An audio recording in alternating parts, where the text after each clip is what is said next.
Dear Class 8, get ready with poem 7, Break, Break, Break, written by Lord Alfred Tennyson. Now, Lord Alfred Tennyson, 1809 to 1892, is one of the most popular English poets. The poem Break, Break, Break is believed to have been written in 1834. It expresses Tennyson's grief over the death of his best friend, Arthur Hallam. The shock of Hallam's death impressed upon Tennyson the value of youth. To emphasize this idea in the poem and to express the agony he suffers at the loss of young Hallam, Tennyson presents images of youthful joy, the fisherman's son playing with his sister and the sailor lad singing in the bay. Dear students, this poem is of 4 stanzas of 4 lines each. You will find this, it has 4 stanzas. Just count the lines from the top. 1, 2, 3, 4. So this makes 1 stanza. Next 4 lines make 2nd stanza. Next 4 lines make 3rd, and next 4 lines make 4th stanza. So you'll find that it's a quatrain. We call it quatrain. This is how we spell it. Quatrain. So this poem is made up of 4 stanzas with 4 lines each, right? And this poem has both symbolic and literal meaning. Now, literally, poem is simple and straightforward. Here the speaker wishes that he could give voice to his sad thoughts and memories. And he wishes to move and speak like sea and other things around. He just wants to be happy as other things are around. And therefore, he compares his internal world with the external world. When we talk about outer world, that is external world, is where the life happens. Okay, and the inner world is what the poet is preoccupied with now. Like the inner world refers to the deep pain which the poet has in his heart due to the loss of his dear friend, right? So when you read the poem, when you see the beginning of the poem, you'll find that the poet has written, break, break, break on thy cold grey stones, O sea. So it appears that the poet is emotionally commanding the sea to break. Break means to hit the cold grey stones on the seashore. So you'll find that the poet is sitting nearby he's sitting at nearby the friend's grave on the sea beach. Okay, he's sitting nearby his friend's grave on the sea beach, and he's standing there, or you may say he's sitting there and admiring the waves that are coming with force and breaking on the rocks. Okay, as the sea waves are rising and advancing and striking against the rocks, he observes that it is like he compares those waves to himself. Okay, he says that just as the sea is unable to express its sorrow, so is he. He says that, and break, break, break on thy cold grey stones, O sea, and I would that my tongue could utter the thoughts that arise in me. So he tells the waves to hit the cold grey stones on the seashore, and in the meantime what he will do, he will try to express his deep thoughts. Okay. The 2nd stanza goes on. Oh well for the fisherman's boy that he shouts with his sister at play. Oh well for the sailor lad that he sings in his boat on the bay.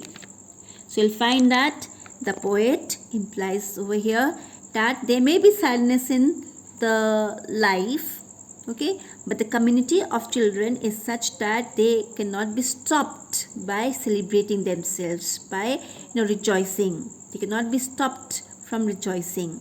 So it is in other words, the happiness of humanity continues uninterrupted. Whatever happens in life, whether you are experiencing joy or you are experiencing sorrow, so the life keeps going on. Okay, there's no stop to the life. Therefore, he says he just gives the vision of the fisherman's boy. He finds that when he watches, he observes around, he finds that the fisherman's boy is been happily playing with his sister. He's shouting and joyfully playing with his sister. Oh well for the sailor lad that he sinks in his boat on the bay. And at the same time he finds that even the sailor boy is so happy, okay, and he's been singing in his boat. So both these fisherman's boy and this sailor lad, they are so lucky to have been enjoying in their life. So over here you'll find that the poet is actually envious. Envious means he is jealous of these two people, fisherman's boy who has been rejoicing with his sister, as well as the sailor lad who has been happily singing in his boat. The poet thinks that these two people are so happy to enjoy their life. Then come to next stanza. And the stately ships go on to the haven under the hill. The stately ships refer to the magnificent, the ships which are sailing on the sea. He finds that everything in the world is all the activities in the world are going on as usual. He realizes that the life goes on as usual, even if he has lost his friend. He finds that even the sea, in the sea he finds that the ships also are so lucky that they are going into the harbor at its edge. All these things may find happiness in the sea, but the poet himself is very sad and depressed. Okay, except for the poet, everything is going on as usual, right? And he says, let me read it again. And the stately ships go on to the haven under the hill. Here the poet observes that even the ships are sailing and they are going to their destination as usual. But oh, for the touch of a vanished hand. Vanished hand refers to the hand which is no more, okay, the hand which has disappeared. He says, but oh for the touch. Oh for the touch is an expression which tells us that the poet wishes to have a touch of the hand which is no more, that is the hand of his friend. And the sound of a voice that is still. The sound of a voice that is still. Whose voice is still over here? The sound of the voice of his dear friend. And over here we find that the poet is expressing his grief. That he is the one who is all alone, who's left all alone. Rest all things are in a happy mood. Okay, they're carrying out their business as usual, but he alone is suffering over here, and he has been wishing for the touch of his dear friend's hand. Okay, he wants to feel his dear friend. He wants to hear his dear friend. Then he comes back again to the sea waves. He tells it, break, break, break at the foot of the crags, O sea. But the tender grace of a day that is dead will never come back to me. So over here, what does he say? Then again he remorses. He's full of grief and tells the sea to keep on lashing on the seashore. Over here, children, crags refers to the steep rocks. Okay, he tells the sea to keep on hitting on the rocks, on the steep rocks of the seashore. But then he says that he feels that the waves can come again and again and touch the stones lying there, but he will never be able to recapture the happy days that he has spent with someone refers to his dear friend. Okay, because for him those days are gone forever. But the tender grace of a day that is dead, what does it mean?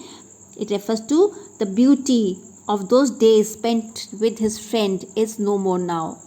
Over here the poet says that even though the sea waves will come and go and hit the rocks, but he alone will be suffering there, where he will never ever get a sight or even the sound of his dear friend. The day spent with his dear friend will never come back to him again. In other words, the poet says that the sea waves can express itself by lashing on the seasides or on the rocks, but he alone will not be able to express himself or feel for his dear friend again. He will never ever come to or feel the touch of his dear friend again. In simple words, he says, for the sea waves can come and go, but for him there is no return of the dead. Okay, and he will be alone suffering the pain and loss of his dear friend. So children, after analyzing the poem, after going through this, you'll find that this poem has two literary terms used. Okay, first is elegy and a paradox. Now what is elegy? Please note it down this in your notebook or in the book itself. Elegy is a poem which laments for the death of someone very close to you. Okay, elegy is a poem which laments the death of someone close. You may just write it down. Okay, and paradox, I'll repeat, elegy is a poem that laments, laments, that expresses the death of someone very close. Okay, and what is paradox? Paradox is a statement that has two opposite ideas. Okay, and when the two opposite ideas are expressed, they seem to be untrue. So if you are asked to analyze the poem, you should know about the poem also. First of all, you should know this poem is an elegy as well as a paradox. Second thing is, this poem has a literal and symbolic meaning. Third point to remember is, this poem is a quatrain with four stanzas having 4 lines each, right? And if you talk about the rhyming scheme over here, how will you describe it? See, it has A, B, C, B. You'll find this A, break. Okay, A, B, C, B not in all the lines. You can just check it out, please. Just go very minutely over here. It's break. So A, B, C, B. So only C and me, they rhyme with each other. Rest, the last words do not rhyme with any of these except for these two. So you'll find here A, B, rhyming scheme is A, B, C, B. Please note it down. So this is about the poem. Please go through it once again, and in the next video we'll continue with the question answers.